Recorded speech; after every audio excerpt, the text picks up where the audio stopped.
is going on, Wolfpack Nation? Hope everybody's doing amazing this evening. Again, we are so excited here to have another Tuffy Talk live show here. Again, we got Mackenzie, Greg, and myself, Wade Smith here. Mick and Ash will be joining us here soon and momentarily as well. But make sure, again, if you're tuning in here with us for the first time or don't know what's going on, make sure just send us a comment. Let us know who's here.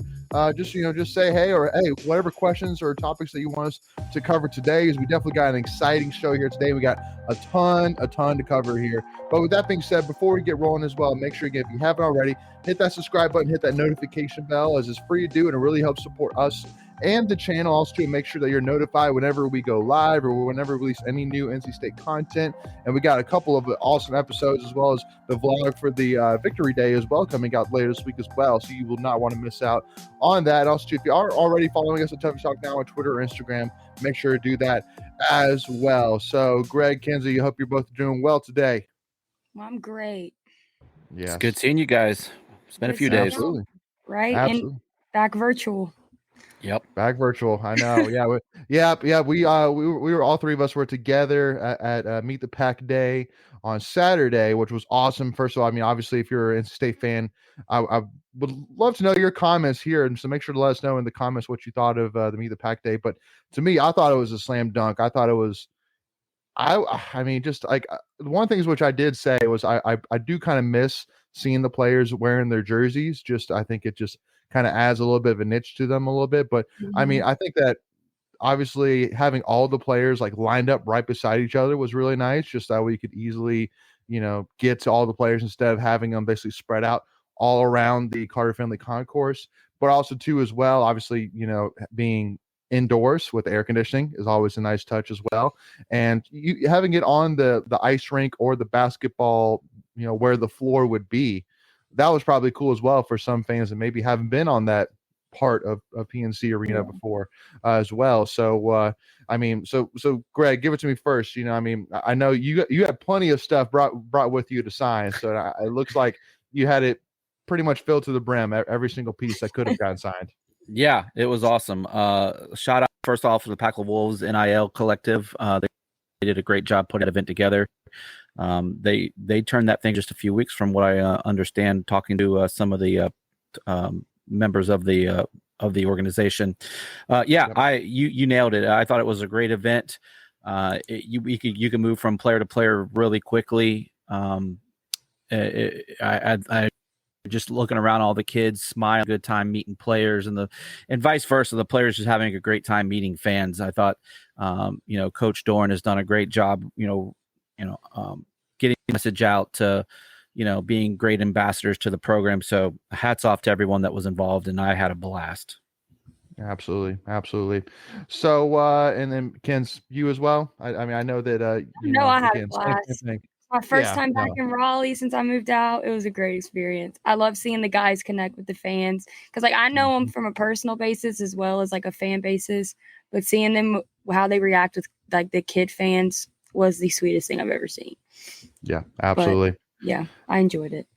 Absolutely. So, but again, it's also exciting because it also means that we're very, very close to September 3rd. So, Greg, go ahead. Yeah, I was just going to add, I hope Devin Leary iced his arm down because he was signing a lot of autographs on Saturday. Devin Leary has a bone to pick with all of you on this live. Okay. I walked up to him and he was signing my stuff and he was like, Kenzie, you were in here early today. And I was like, yeah. I said, I'm with Tuffy Talk. And he was like, yeah, I've heard about them. And I said, well, you need to watch our most recent video. We just did season predictions. And he said, well, really? He was like, I'll have to tune into that. I said, I'm the only person that have y'all going 12-0. And he was like, oh, really? And I was like, yeah. I was like, so me and you are going to have to team up and tell the rest of the fans we told you so. And he was like, I'll be sure to let them know at the end of the season. And I will be happy to take that. Let's not ruin anything. Yeah, I'm not going to say. Everybody already knows I have him going 12-0. Well, exactly. Yeah, no. And again, I mean, so again, make sure that starting on Thursday, we're going to be releasing part 1 of our season review. So if you want to tune in and see what the rest of us predicted in terms of season prediction, make sure to tune in then. But yes, as no shocker, Ken's had 12-0. So again, we'll see what happens there from there. But Macon is finally joining us. Macon, hope you're doing well, man. You got us? Yeah, man. I can hear you guys. You hear me? Oh, sound good, man. Sound good. So with that being said, so again, we finally talked about Meet the Pack Day. Now we can start talking about some other in-state topics specifically. So with that being said, we'll talk into our Tuffy's Weekly Rewind. Here we go.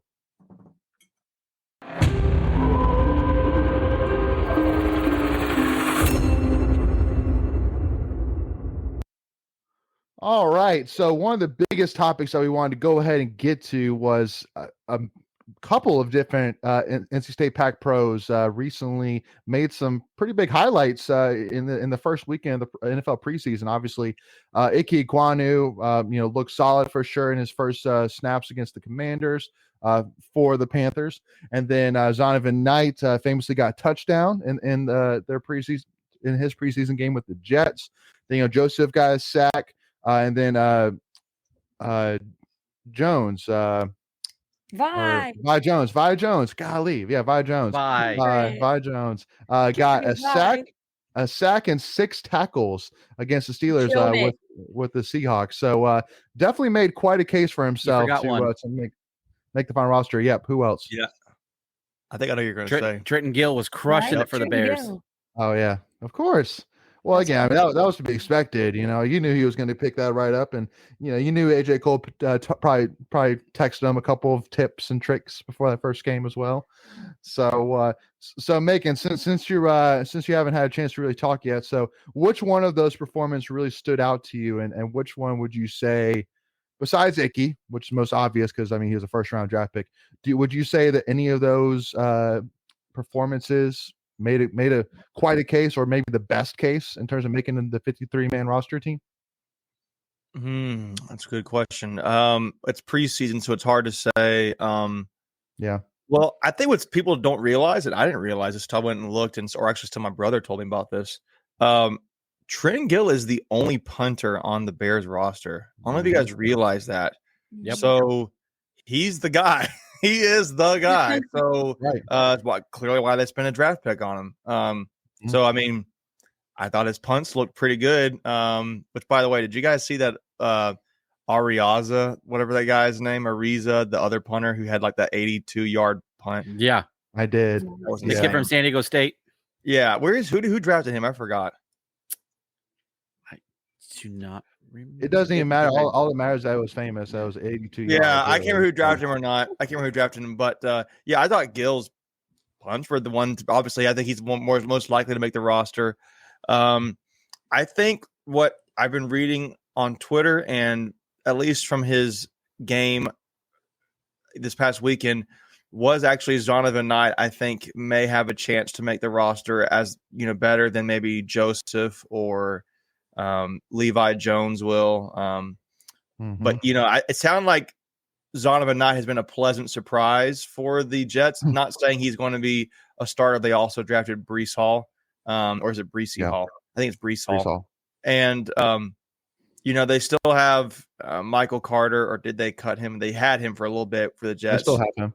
Yep. So do I think he's going to be maybe running back 2 necessarily? No, but I think he's shown enough what it sounds like to make the roster. So that'd be my pick probably for him, besides the obvious Trenton Gill, because he's the only guy on that position on the team. Well, and too, because what he can do special teams wise with kickoff returns as well. So, I mean, I'm sure that the Jets, every NFL team is always looking for a rookie that can step in and handle, punt and kick returns. And I don't think you can look too much further down the depth chart to see what Bam Knight did last year on special teams. Obviously, scoring two kickoff return touchdowns in one game, even I think that was a resume within itself that can't be beat. So, Greg, any thoughts to add to that? Real quick, Ariza he was drafted by the Bills. But Daniel Joseph then. yeah. And I know we'll probably talk about it here in a few minutes, but based off of what I saw from All Access last night, I'm really rooting for Daniel Joseph. Just what he had to say with Coach. That was awesome. Genuine. It was genuine. So if I'm rooting for anyone, we're rooting for them all, let's be honest, but I really hope to see that he sticks. I'd agree with that. I would agree with that. Yeah. But I thought they all made cases for themselves. So, they definitely didn't hurt themselves. So that's, you want to show off, especially when only 3 preseason games. You don't have a lot of time to make impactful plays and get those on tape. And remember, if they don't stick with their current clubs, they're putting stuff on tape for other teams, so they could, end up falling somewhere else. So I think they all did a great job. Absolutely. And Jess Cook said go Panthers, and absolutely. I mean, you got to cheer for local boys, even no matter who you cheer for, except for Greg, who's obviously a Buccaneers fan. I always forget that Greg's got to ruin everything with being a Bucs fan, but that's okay. I'm a big Brady respecter, so I can respect that. So, but yeah. So with that being said, though, so we will jump into Tuffy Sweets of the Week here as we talk about the All Access episode number 1 last night. So with that being said, here we go.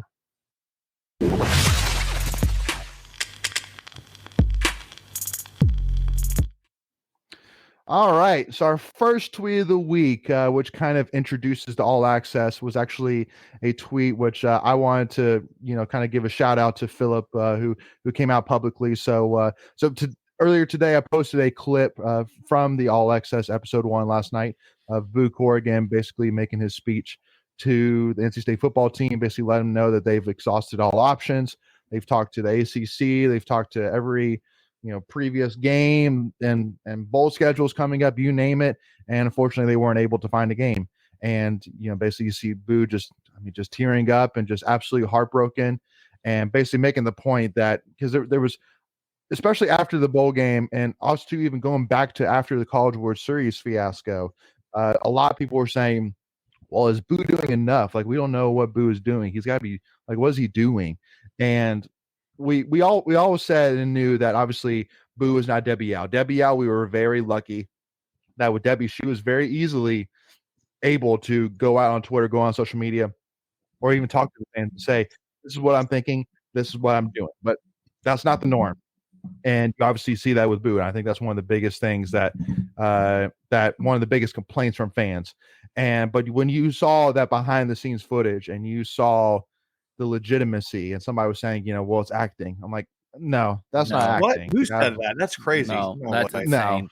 No, that's not acting. That was absolutely as heartfelt and as genuine as it comes. And especially too, seeing his emotion, even though he's only been athletic director for almost 2 years now. Again, he's still brand new to the school. He's brand new still to the players, and for him to be as heartbroken as to even cry the fact that they weren't able to go after the possibility of getting 10 wins for only second or third time in program history. That to me speaks wonders. So anyway, so Philip actually quote tweeted that tweet and said, I'll admit I'm a major Boo Corrigan slanderer. I always felt, and in quotations, and somewhat still do, feel like that he didn't push back as hard as he should have. Of course, I don't see what happens behind the scenes. I only saw the results, but Boo has gained my respect. I was wrong. And so huge shout out to you, Philip, for sure. And again, completely understand. Again, it was a for sure transition because once again, we were very spoiled with Debbie. So, but I think that we all can see once and for all that Boo truly does care, and Boo truly is fighting for us, even though it may not be as publicly obvious as it was with Debbie. So, Ken's first initial reactions, to Boo, and anything I left out specifically for that.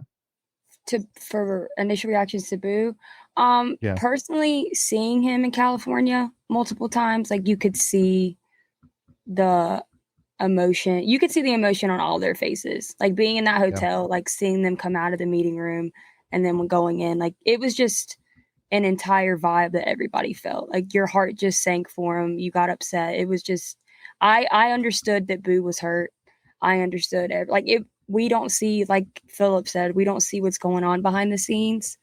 Mm-hmm. And of course, I'm going to admit, being in California, it did kind of upset me that we didn't get another game. But obviously, that's not just something you can snap a finger and get. So it was, but seeing that All Access just brought it all back. The emotion it just made you all emotional again. I'm sure everybody, even if there are people in here right now that went to Cali, the emotion just came rushing back. I cried all over again. I got upset all over again. It was a hard trip. I honestly, when I watched that part of the episode, I had forgotten how frustrated I was and disappointed I was.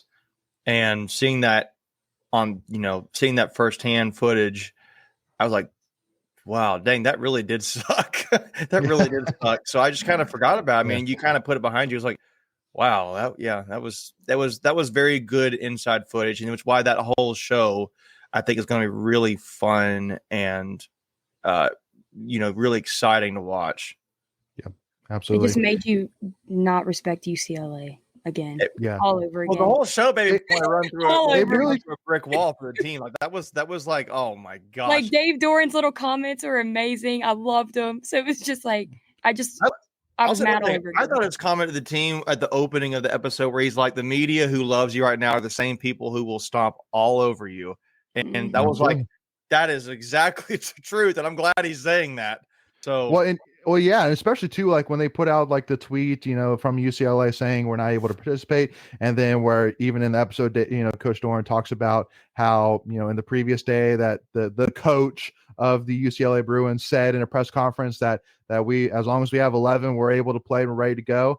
Like it really did make UCLA look like the absolute villain. Like anybody who watched that didn't even know what was going on. They saw that and went, "Oh my God, UCLA, they're terrible." So I didn't get to see the UCLA football post. They still have me blocked. To be honest, I'll say this. To be honest with you, the fact the way it was handled, the way they filmed that, even if that was honestly like a Carolina team, I would be like, that was wrong.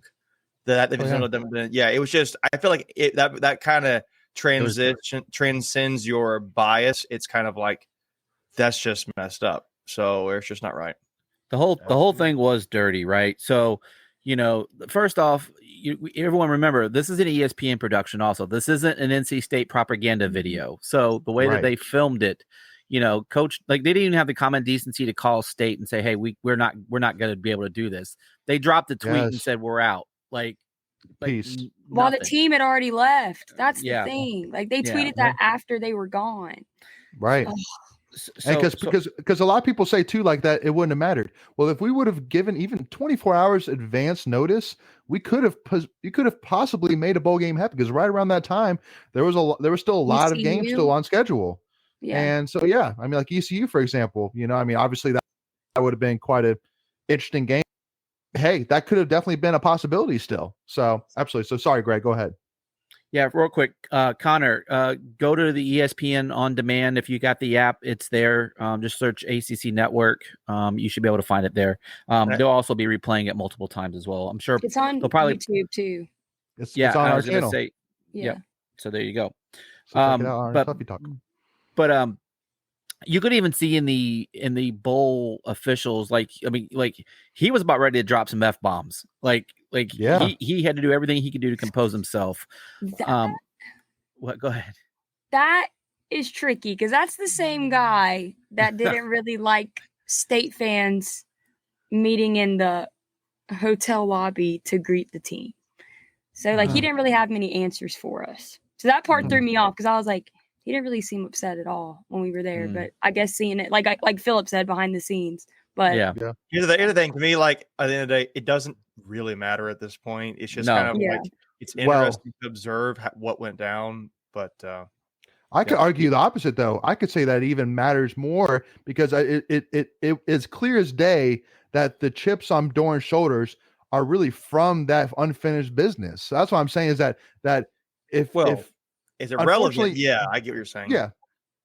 Well, I mean, just saying. I mean, it's like at the end of the day, if it paints this beautiful picture, which leads us to getting the motivation that we need to win ACC championship this year, then so be it. Okay, then dang, that's just a storybook ending right there. That we were the team that got denied a bowl game and an opportunity to win 10 wins, and then it ended up with us being like 10 wins. We're going to go win 11 or 12, and we're going to go win ACC championship this year. Watch us. Honestly, I would love to see us somebody like down the road rematch us against UCLA just because it never happened. Like I'm not saying in this bowl, like in this even if if UCLA surprised everybody and played in the bowl game this year, I would love to just play against them just to be like, no, we get you. We're going to get you one time. So, but what about this? What if we got 10 wins? How does that change this year? Does Grant Gibson come back? Does Isaiah come back? Does Peyton come back? Does Tanner come back? I don't think they do. Here's why. I think they were looking at leaving a legacy last year. Exactly. 10 wins was the legacy they had in mind. If they get 10 wins this year, that's the legacy. They wanted to leave and they finished the business. Now, Yeah. You can now the question be, if they don't win a championship, do they come back? Now I think there's so many guys who would be missing out on money and potential there. Like, the question is, well, Devin Leary is just going to be a redshirt junior, right? So he could come back, but does anybody really expect him to come back after the season? He's probably going to have to. No. Does anybody really expect, maybe not Drake Thomas, but Peyton Wilson or those guys who are going to be coming back, or Shaheem Battle maybe, or some of those guys? I don't think so. Yeah, Corey Durden. Yeah, true. Oh yeah. So, but with that being said, though, so again, I mean, wanted to kind of give you all a last second opportunity, but I mean, we do need to jump over. But any last minute big points you want to make about All Access? No. That great Tanner show. Go watch it. Great show. Go watch it. I agree. Tanner Ingle speech. Yeah. No. The culture is unreal, y'all. I will tell you. I'll say this last thing. Even watching it, I didn't get enough of it. Yeah, I watched it 4 times. Exactly. And I still wanted to. I was like, it's over. Yeah. Right. No, we need others. I was so mad. So I was so mad it was over. So episode 2, again, I think this is every Sunday night recurrence thing. So Sunday night, 8 p.m. ACC Network next week. Be there or be square. It'll be episode 2, the Wolfpack Strikes Back. yeah. The Wolfpack Strikes Back. I love it. Anybody? Come on. I love that. All right. So next tweet here, again, just wanted to kind of touch on this as it kind of leads us into our next topic, which obviously is about the AP poll. Obviously, heartbreaking news coming out of Wake Forest fall camp with quarterback Sam Hartman being out indefinitely. Now, again, indefinitely means there's no set time. He could return in a week. He could return back next year. Nobody really knows. But again, obviously, this is not what any of us want. Even us NC State fans would want. It's not how we want to win. And so again, definitely heart goes out to Sam Hartman and his family as well as they recover. And again, we'll be cheering for you, Sam, 100%. But really that kind of leading into our biggest topic, obviously, which is, I want to make sure that I bring up the right one, not ruin anything.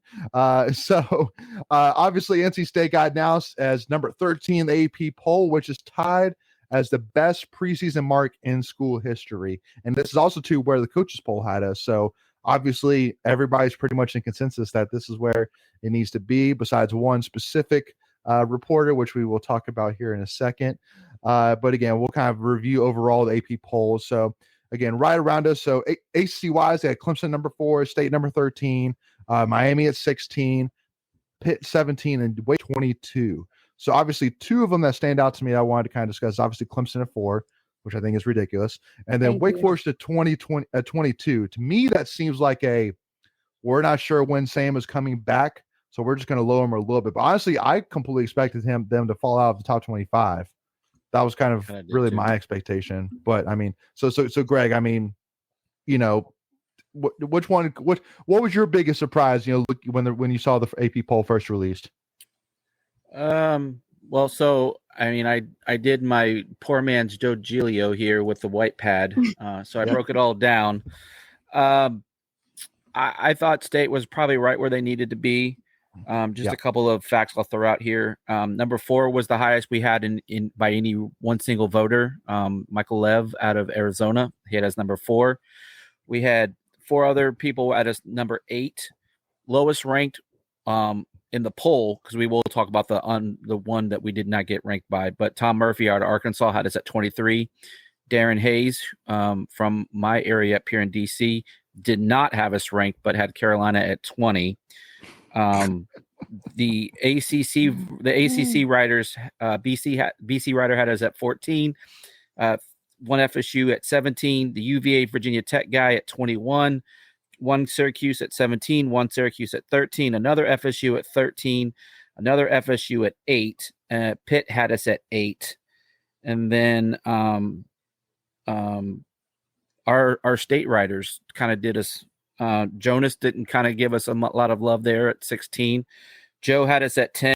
David Thompson had us at 17.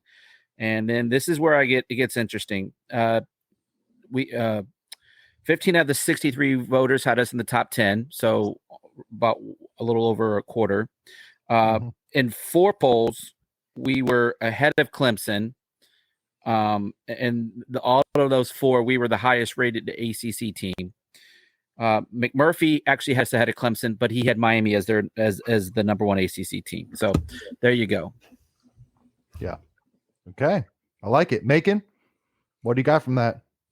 Well, to me, honestly, when I looked at this, Clemson's, a lot of people have Clemson at 4, and maybe it's because I'm a State fan, but I really don't think it is. I think they're just too high. And what keeps me saying that they deserve to be ranked kind of high is the fact that, they had an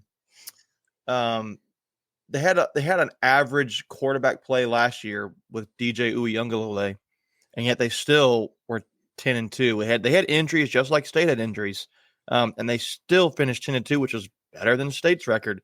So, what happens if there's just a little bit of improvement from DJ? Could they be 4? Maybe. Do I think they're probably more like 7? I think 8, they're 9, around where we 10? are. I think they're around where we are. Honestly, I think right below 10 is honestly where they should be, in my opinion. But yeah, I mean that's just part of it. I think they could be. I think 4 is too high. I think, man, I really need to look into this Utah team because I know they're supposed to be really good, but Utah's not a name you see that high. Baylor's, I mean, whatever they're Aranda, the new coach Aranda, I think the guy's last name. He's really doing a good job there. I think it's really impressive when you look at this and you see we're ranked ahead of programs like Southern Cal and Michigan State and Wisconsin. I mean, the really Ole Miss, really good football programs. The other thing I thought about was it's nice seeing 5 ACC teams in the top 25. And then, one thing I actually kind of thought about was, man, Kentucky football has actually been pretty good lately. They're eerily similar program-wise right now, I think, to NC State. So that would be fun. I know we just lost to them 2 years ago in a bowl game, which ended up being a lot closer than it. Actually, I think it wasn't as close as people thought it was when we watched it. It was just a late comeback. But we had some sit-outs too. Yeah, we did. That's true. But I that's my thoughts. I don't know what some of these other teams that are ahead of us really have. So is it feasible for us to be really better than them? Yeah, I totally think so.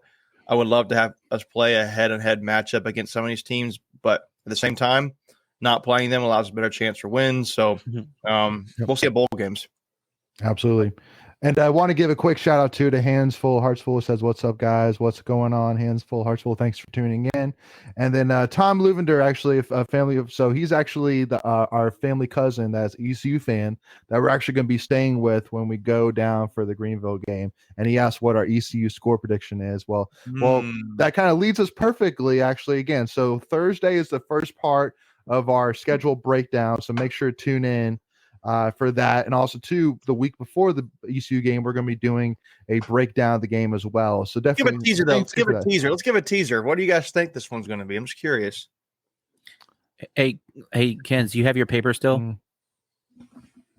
Oh, yeah. Oh, there we go. W. Yeah, I think the score is going to be 34-10. All right. I'll give them a few points. Right, I'm kidding. 34-10. All right, we'll tease at that. Don't want to ruin too much of it. Want to save some of this. Sure. Teaser there. So, but yes, W for sure. But again, if you want more of the breakdown, make sure to tune in again Thursday, and also to make sure to keep subscribed to us. That way you do not miss out. Again, it's free to do. And Tom, our family friend, says 24-17, but he doesn't say if ECU or NC State wins. But he already knows. Knowing him, I'm assuming NC State wins. It's State, right? He already knows. I think he knows NC State's going to win.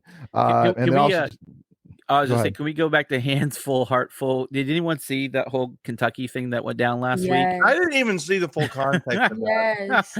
Oh, it was so bad. That was insane. Yeah. Who started it is the real question. Calipari started it. Of course he did. Yeah. Of course he did. Did he make a jab like? So fill in the background. It was a disrespectful comment he made about the football program and football fans. Was it is it appropriate to say, or was it? Just he was basically saying that he didn't understand that it's obviously Kentucky's a basketball school, like football's irrelevant. Basically, is what he was saying.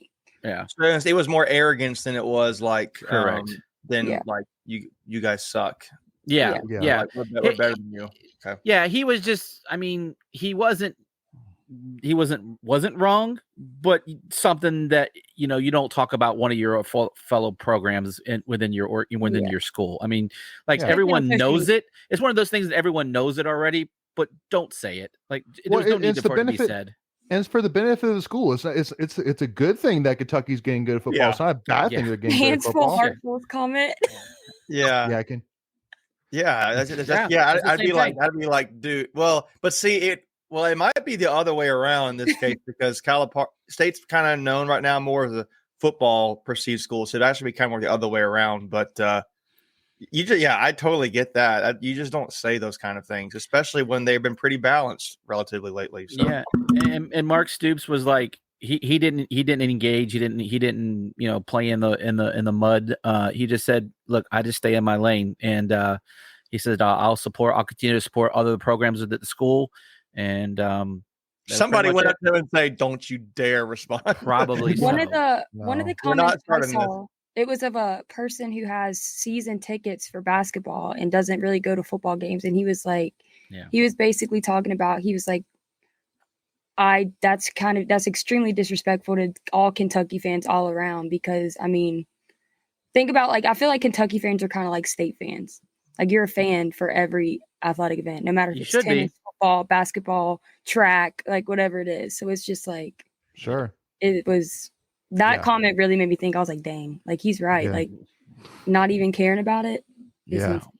So anyway. Now, the one thing which I did want to bring up was Josh Goodson actually put out a tweet of us quoting a website called the collegepolltracker.com, which basically tracks typically who do you have ranked higher than the consensus for a routine basis. So meaning that, like, for example, if you have State ranked like 10 spots higher routinely week after week, year after year than the consensus, then it basically keeps track of that and says, okay, you obviously have a bias towards NC State kind of deal. Well, in this case, so basically it's about Darren Haynes, and this is the one that actually has State unranked, but has UNC ranked number 20th.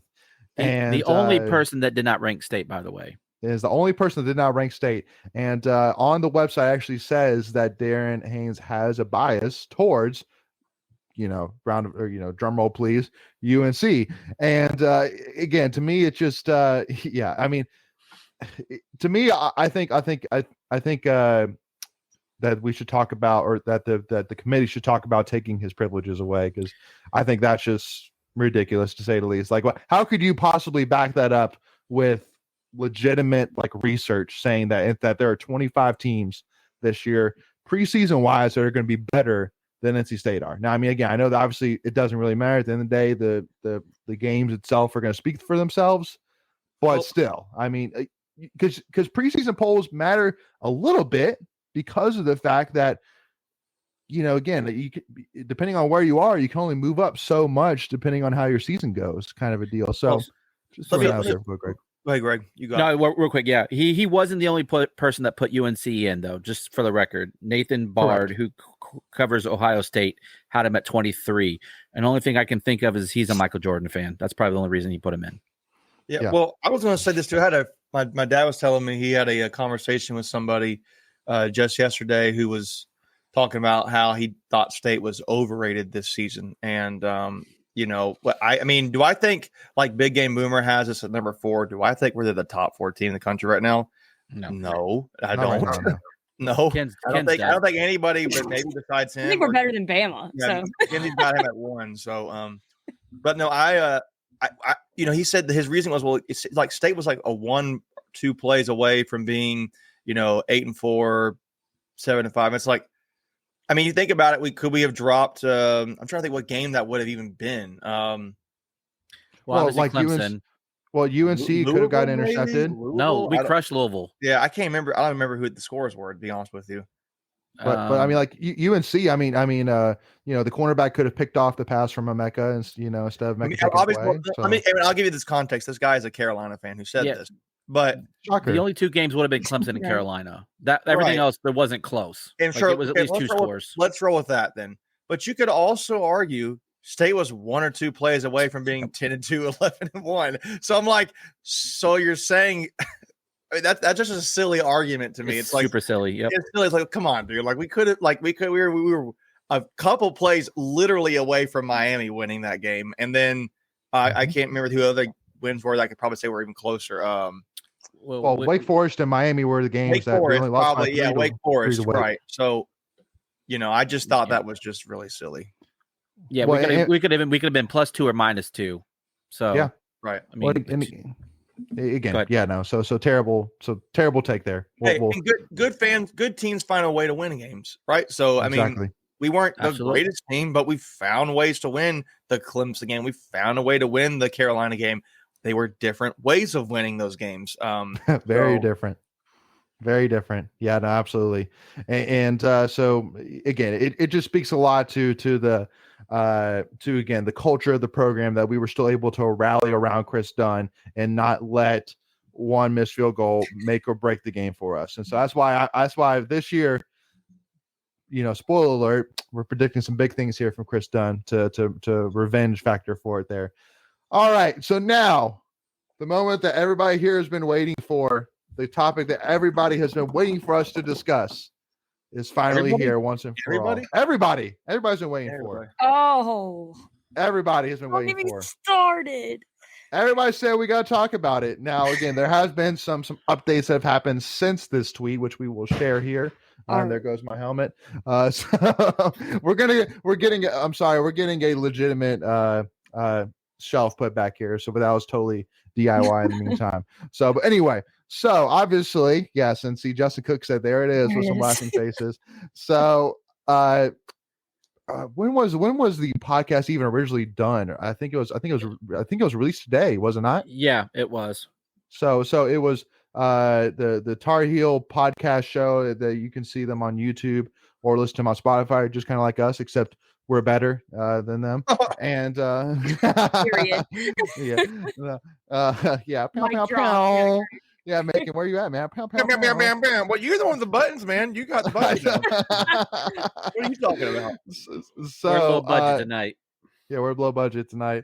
No, so Corey Smith. So basically, Corey Smith basically dropped the bomb on, but basically, Coach Banghart from UNC basically made some comments on a podcast when the podcaster asked, "Who do you love beating more, Duke or NC State?" And she basically made a comment basically saying like, "Wow, you're basically like asking me which team do I hate more," and which to me, I'm like, I wouldn't have necessarily phrased it like that necessarily, but I mean, again, but that's not even the worst part. The worst part is that basically she goes on calling NC State fans classless, which obviously I think that's more relevant. Well, I think it'd be hilarious. Sorry. I think it'd be hilarious if at the next Carolina State game, everybody dresses up really swanky and like has like wine and she just to be like, we're super classy. Everyone drink their drinks like this with their pinky up. Yeah, everybody when everybody doesn't play, that should go. Yeah, I think it'd be so funny. I might steal that. And That's by the way, we got a bunch of people tuning in with us. I'm telling you, I might show up in a suit. I'm just saying that's legitimately might be a thing. I might go rent a tux. Like, I'm serious. Like a little pipe with the bubble pipe right here, just like sitting there. We're in a prom dress. Yeah, classy. Yeah. So I think her making the comment about in-state fans being classless is the one that's like that's too far. But then in terms of like other digs, the biggest dig there was that she said that Duke was more relevant than NC State is. No world she's living on for women's basketball. I don't know what world she's living on right now, but exactly. Well, so again, in terms of what comments have come. Well, so here let's take a step first. So first, Greg, initial thoughts originally when you saw that clip. Let's keep it classy. Yes. She's an idiot. Keep it classy for classless fans. Yeah. Right. So I thought the most ironic part was she's calling us classless, but for so many years their athletes didn't even go to class. So wouldn't that be classless as well? I mean, I can't agree. I can't disagree with you with that. So no, she's a troll. I mean, she really is a troll. For someone with an Ivy League education, she's got about a 10-cent brain. Well, again, the problem is That is that so mean that, of you to say, Greg. That is so mean. And I will own it. well, again, the I won't problem apologize for it. the problem is that she's saying that we're classless and she's coming after us fans. She's But making yeah, those she comments. started it. She started this whole thing. We didn't come after her. She's the one that started the whole small gym, comments. And then what do you expect us to say? Be like, yeah, you know what? She's got a point. It's kind of small. Like, no. Like what? Come on. We could still we could beat you in any size gym, ma'am. Like it doesn't matter where you play us. Here's the funny thing about Reynolds Coliseum. You can argue that Coliseum built the ACC. Like, no, it did. She's completely clueless. Again, Here's my thing. Like, was she just saying that to just be like? Was she just saying that to stoke a fire to help the perception of the rivalry grow? Or no, we're not their rival. You know that. Well, yeah, that's remember, also Duke's true. more Great relevant. point. But you get what I'm saying? Like, that was like, why would you even say that unless you had like some purpose with saying it, or at least you're clueless is probably a good way to put it. So, I mean, I don't know. It was a weird comment for her to say that. And like, it was kind of like, give me a break. Come on. Right. Well, speaking of that, she might be auditioning for the remake of Clueless. I don't know. Maybe she's trying to get a new gig when this coaching thing doesn't work out for her. What baffles me is that she is perfect. Like, she doesn't understand that. Did you not see what happened with your small gym comments? Did you not see how shoved it down their throat? You lost by 27. Like, you're pissing off one of the most passionate fan bases in the country. And then you're going to come out like 3 or 4 hours later with an apology? No. Specifically to women's basketball right now. Banghart, whatever your name is. Yeah, Banghart, corny Banghart. Well, and again, it's just like, what have you done? Like, again, we've won 3 AC titles in a row. You've gotten knocked out of like the first round of the AC tournament all 3 years.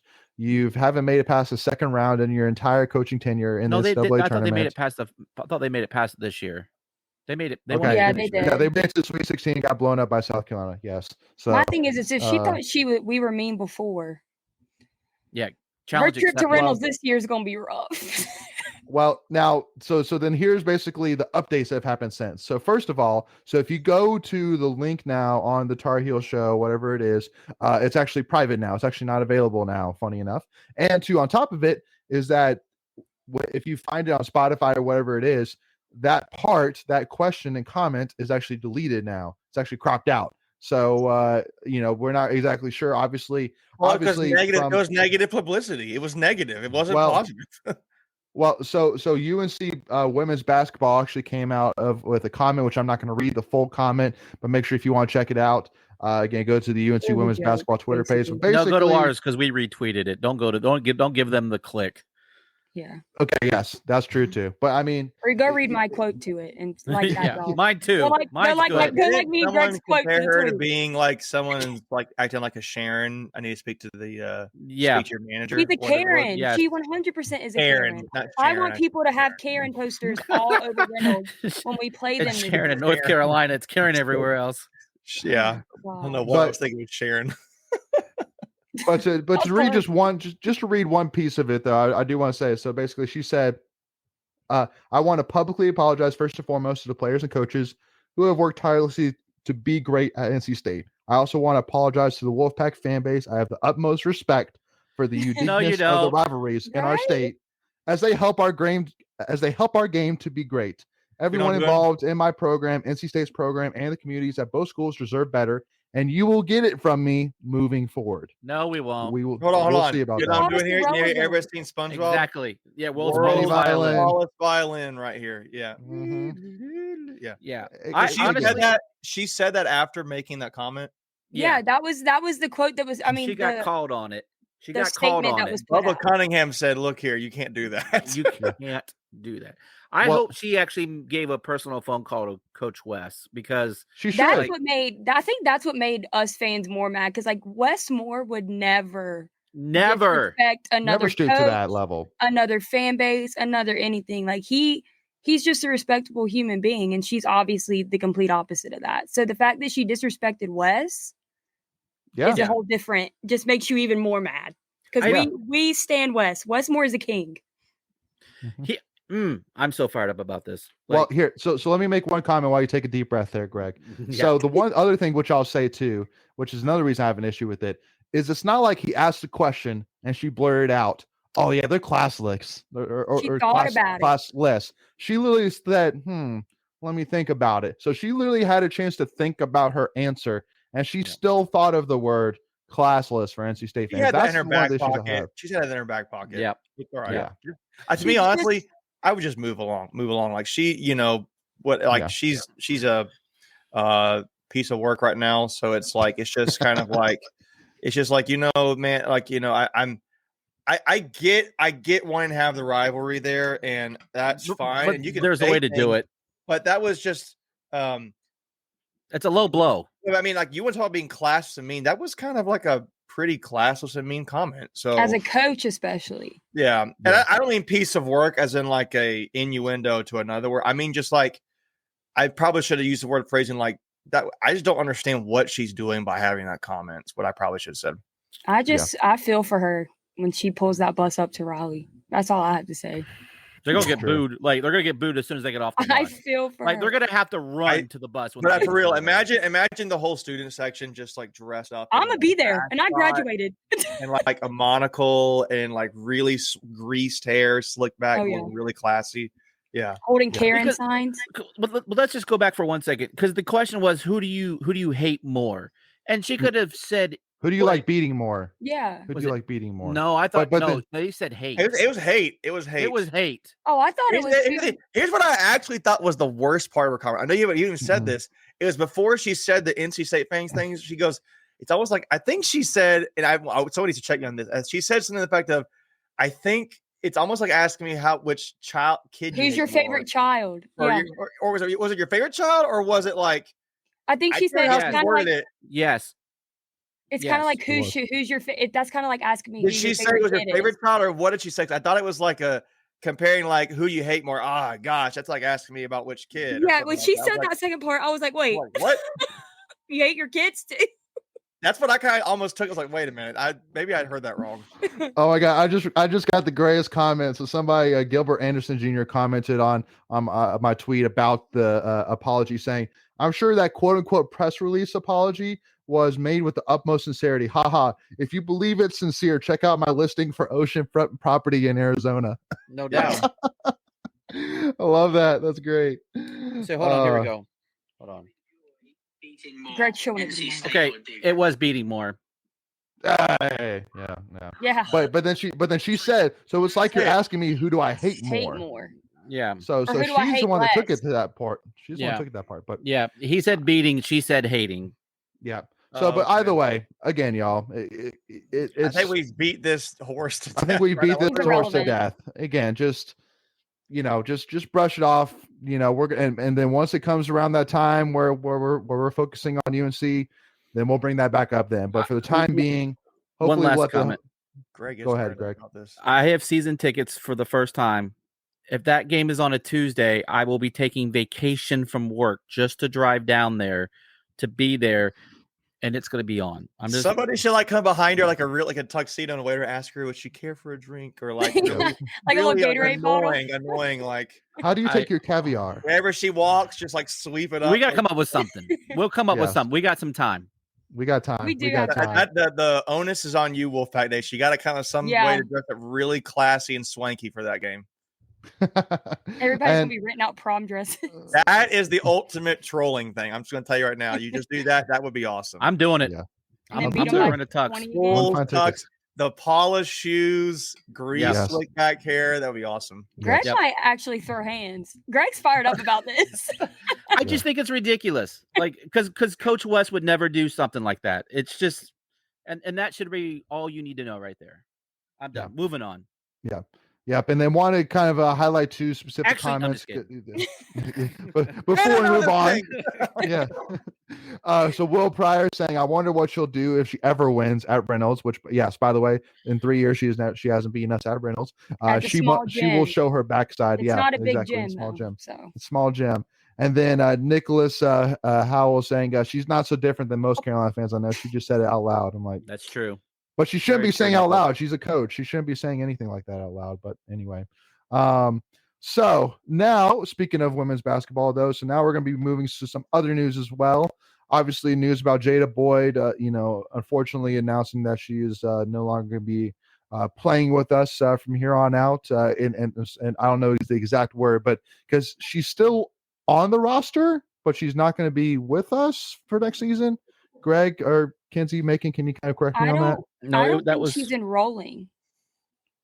Okay. I heard from I have no idea, honestly, about anything. He's not even enrolling in state this year. Well, I saw somebody mention that it was in I think it was an Inside Pack Sports interview or something like that they did on Jada. And she said something to the effect of that she, at the time, a few months ago, or weeks ago, it was that she kind of was starting to see herself not in like playing basketball in the near future, something to that effect. And I remember, not to get, but I remember one of the guys on Inside Pack Sports kind of mentioned that kind of perked his ears up. So there's more information. Okay. Again, had Philip Danford on. Go check out Inside Pack Sports. Great content there. But I think the tea leaves have been there. If people have been paying attention, I just think it's still shocking that she's still playing the best ball of her life right now, and she's just like, no, I'm done. So, I mean, I will say this too, if it's in a positive way, it kind of shows you basketball's not everything. So maybe she just doesn't want to do that, and that's okay. So I kind of respect her for that. But man, it stinks. It's disappointing. It's a bummer. It makes sense why they brought in the Mimi Collins and River. So it adds in some stuff there, but now. To clarify, though, so this is coming from Corey Smith at Pack Pride, which make sure to check them out as well. So basically, it came out an official release saying that Jada Boyd is expected to step away from the women's basketball team ahead of 2023. She has not entered the transfer portal and is still enrolled for the summer, but in-state officials have now confirmed with Pack Pride that she will not enroll in the fall and therefore does not plan to play with the program this upcoming season. So that was the wording. So she's still enrolled at state, but she's not going to be playing with the team. I wonder if she's just finishing classes or something like that. Or you never know. Yeah, exactly. So interesting there for sure. But I wanted to kind of show this tweet from Ernie Myers saying Jada Boyd is one of the best athletes in the ACC. In her 3 years, she helped win 3 ACC championships for the Wolfpack. Not too many players can say that. So I'm going to put respect on her name, and I wish her all the best, and you will be missed.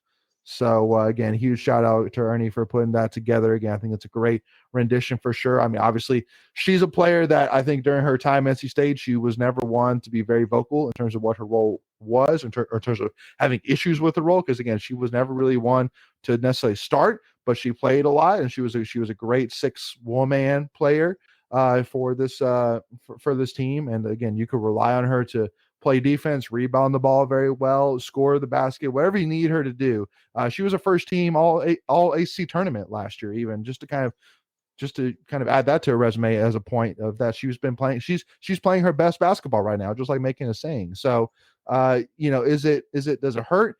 Yeah, but I think that this kind of, maybe Wes Moore saw kind of just like you said, read the tea leaves, and that's why he got so much size this offseason in the transfer portal, obviously in River Baldwin and Mimi Collins, players like that. So maybe he already had prepared for this. Not really sure, but I will say this or emphasize it. I think state fans should, I don't want to say applaud her, but that's a little too far, but just be mindful that, again, it's not often you just hear somebody in their best part of their, playing days just say, you know what, I don't really want to anymore.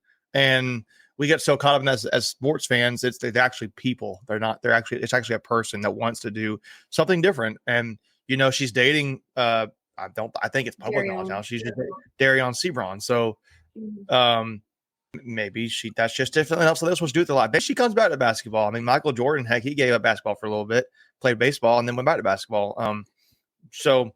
I think it's refreshing to a degree, realizing this is a person, who has different things in basketball. It's not everything to them, but that's okay. Absolutely. So I just think it would really stink not having her on the team, obviously. So, yeah. Greg, anything else to add on that? Yeah, Tommy was just a little weird, but obviously, I'm sure, she seemed like the kind of person that probably kept people in the loop and let them know what was going on. I don't think this came as a complete shock.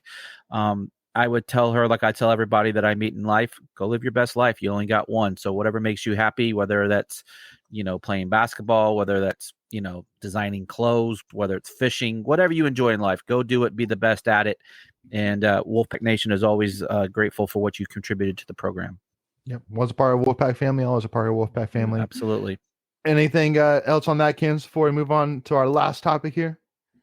No, I feel like y'all covered it all. I mean, she's a great person. She's a great athlete, but she's a better person than she is an athlete. So like, I completely respect her decision. I mean, I don't think she wanted to go public about what the reasoning was. And I think we all respect that, but it's just, I just hope she's happy.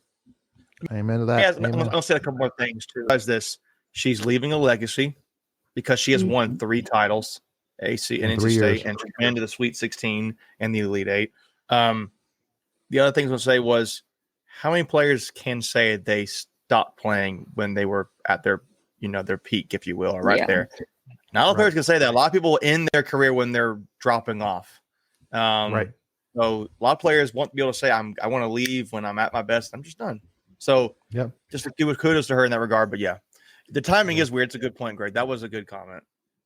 Yeah. I guess I'll say one more thing. Hopefully she got her degree.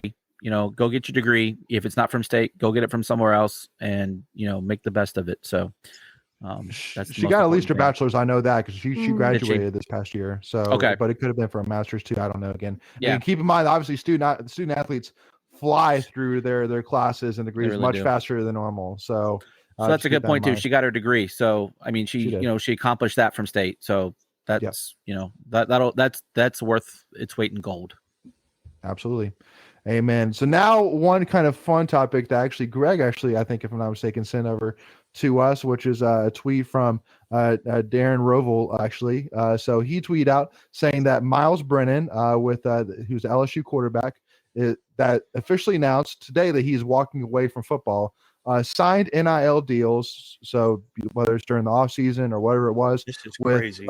With companies such as Raising Cane's, Smoothie King, Game Coins, Smalls Sliders, and Hollingsford Richards Ford. So I guess a car dealership. Vehicle. Yeah. So he didn't play a single game since signing, but because his NIL deals cannot be based on performance, he keeps all the money, even though he's walking away from football. So that's got to be one of the biggest loopholes out there. And to me, man, this is kind of one of those things like, because obviously if you're one of the companies, that is your hands are tied. Your hands are tied. Well, yeah. I mean, your hands are tied because, again, it says plainly that it cannot be based on performance. But I mean, depending on how much you're paying, whatever. Because again, this is a big loophole, which I definitely say that NCAA needs to get a grip on real quick, because this is slippery huge loophole that can easily be taken advantage of. And man, the thing was he was the starter, right? He's predicted starter, or he was the presumed. I thought the presumed starter was competing. Yeah. Well, that really sucks for LSU then, unless there was somebody that was going to beat him out, and maybe that's why he walked. Would it make sense again to walk? Making all that money, and you're going to be the starter. I mean, I guess that kind of goes to Jada Boyd. She wanted to stop playing basketball, but I mean, and the reason why I say more likely that the reason I say he probably more likely was a starter is because he has so many deals with pretty big companies, especially like Smoothie King, for example. I mean, you're not going to give the backup quarterback an NIL deal for a Smoothie King, if you're Smoothie King or Raising Cane's. Or Raising Cane's, yeah, exactly. Raising Cane's is a big chain, big chain. So, but again, big loophole there. Yeah, I shared this because I think this is just another piece of the puzzle that we haven't seen yet in the whole NIL. And like no one probably even thought about this. At least most fans probably didn't think about like this is a possibility, right? Yeah. I would be curious to know the numbers behind all of that, but since they don't usually release those things, we'll never know. But I mean, are we talking 50,000? We talking 100,000? Like right. That's just. I mean, that's as what is it? Moss, that's cash money, baby. Straight cash money. Oh, Randy Moss. Randy Moss. Thank you. Yeah, Randy Moss. Cash money, baby. So yeah, exactly. And now on a side note, so Benjamin just put out a comment out there saying, I did not realize how big Devin Carter was until Saturday. I fully believe he can have a better year than Emezi had last year just because of his size. And DC. obviously that'd be a bold statement. It'd definitely be a big accomplishment to have a bigger year than Emezi did last year. I mean, he was hugely reliable and hugely consistent last year, but I mean, he has the potential. And again, there's no doubt that he has the size, he has the catching ability. But again, the problem that we've been having with him specifically last year is the drops. So again, if he can just be more consistent, be more reliable, catching the ball, make the simple catches, then yeah, I fully see that potential, because he's going to get the ball thrown to him this year. It's very easily known that Devin Carter and Devin Leary have a great relationship together. Greg, go ahead. No, I said, yeah, he's going to be probably one of the most primary targets because he's going to slide over into Mezi's spot and be that feature. So, a couple games he struggled a little bit with some drops in some key moments. If he gets that cleaned up, he's going to be a nightmare. A nightmare. Yeah. Now, but speaking of one other thing too that we also forgot to mention in the All Access is one scene that I thought was really cool was when Devin Leary went with the Thomas family to Myrtle Beach for the week or whatever, and obviously chilled and relaxed, but did some training as well. And so to me, I'm like, it's great to see that he's trying to build his chemistry even more with Thayer Thomas that he already has, obviously working on routes, making them crisper, getting to understand the timing of it, things like that. So that's great. But also too, Corey Smith even actually was one that caught it. And I had to go back and watch and be like, oh yeah, you're right. Is actually Noah Rogers was there training with him as well. So the Ohio State commit, but the why'd you do that in air quotes, Layton? Why'd you do that in air quotes, Layton? What did I say? 4-star, right? Ohio State commit. The Ohio State commit. Well, because again, I mean, that he is a commit. He is a commit, but I couldn't remember if I did it to 4-star or if I did it to Ohio State, because again, because the only reason I do it 4-star is because there's talks of him apparently, being able to move up to 5-star. I don't really know about that, really, but yeah, he's really good. I mean, there's not many receivers who have the natural ability he does. He's got stuff he's got to work on, but I mean, he can't teach size. Good. You can't. Well, I don't even know that. I just think it's the way he moves, the way he catches very the fluid ball with his hands. Yeah. So, but yeah, I didn't notice it. I think it was just said Corey Smith or something like that. Corey I think Smith from Pack Pride. So that was a good catch by Corey. That was kind of a neat little tidbit there. But here's the one thing we don't know: when that was filmed, because if you remember, they were releasing early teasers for this show, and that was, I think they were releasing those teasers before he committed. Could have been in the springtime. Could have been in springtime. Yeah, because that was when Pro Day was. So I was expecting. It wasn't like it was a week ago. Right, Yeah. exactly. No. So there's some context there. But still, it just proves the point. Don't ruin it the moment for us, Greg. But Greg, again, the reasoning. Because no matter when it was, the biggest thing that we know from it is obviously the relationship is there between Noah Rogers, Lex, Devin, Thayer, Drake. So I mean, the relationship is there. So it's just another reason besides the other ones that we made, such as that in his description doesn't say Ohio State commit, and obviously, other reasons as well, that again, it's not over yet. Let's put it that way. Is that especially again, I say it again, if he takes a visit specifically to a game this year, that to me is a huge sign that he's going to flip, because that Doran is going to have all his boys, the Lex Thomases, the Devontae Vereen, all those guys are going to be standing right there beside Noah Rogers during that whole time. Hey, I'm going to tell you right now, there's already talk about I mean, the Thomas brothers are friends. Lex and Noah are like best friends. They played, Pee-wee football together. So you can imagine they're still hanging out together. They're still going to trips. I think Lex had a game this past weekend. Wouldn't be surprised if he was there. But yeah, I'm very hopeful this is going to be a very good class. I don't know if Noah will flip or not. But heck, I like Dalen Smothers, who's committed to Oklahoma. I like Keith Sampson is committed to Florida State. He's coming in. the offensive linemen from North Carolina, Absher and Pendleton, who are committed to Notre Dame. Do I think all those guys are going to flip? No, but No. could it be nice to see one or two of them flip? Yeah, I think it could happen. Yeah, absolutely. Well, especially if we also get Especially Kevin win. Concepcion as well. So, well, my thing is, Concepcion helps. You got Cooley, you got Lex. Those are all really good buddies. But winning solves a lot of those things. If you just and win, the environment. signing day is not till February, right? So it's just a matter of give it time. Right. Give You it can, some but time. you could, Do you your could, job. yeah, you could sign in December, but yeah, the early signing period. Early sign day. Okay, you're right. Excuse me, you're right. So, Good point. Yep. so if they don't sign in December, Either You're way, giving- you win in November, you have time there in early December. So Yep. I still think like if you can get Noah to like a Texas Tech game, for example, which is probably the first game that you'll see the red lights. The crowd will be insane. Like that, and well, that will be a great case for him to think maybe NC State is actually the place for me. Are you going to mention the Greg. Keith Sampson thing, Greg? yeah. So what I was going to say was they actually want him to come to Charleston Southern because that way they can spend more time with him after A the noon game. game. Yeah, Yeah. Pack Pride had an Mhm. article about that. So and it's Interesting. interesting. He's Yeah. committed, but the only other place he will officially visit is NC State right now. So Correct. that's very interesting. It's just And that's Keith Sampson, who's four-star Four-star. defensive tackle. just to give the for Florida State. Am I correct on that? Yep. He is Okay. committed to Florida State. He's from New Bern High School. He is a four-star defensive tackle, 6'3". I can't remember what his weight is, 260. Do you know his pounds, I Zodiac think. sign while you're at it? No, Right. I know what their color is. I know where he keeps the secret stash. No, I'm kidding. He enjoys No. long walks on New Bern Beach. No, it's not like that. New Bern Beach. I Did you don't say know. New Bern Right. Beach? I don't know. I don't live in Hey, North Carolina. Hey, here's my tidbit. I was born in New Bern, so Okay. I have a little bit of a personal connection here, but not like that. Not like that. Not New Not Bern like- Beach. Not like that.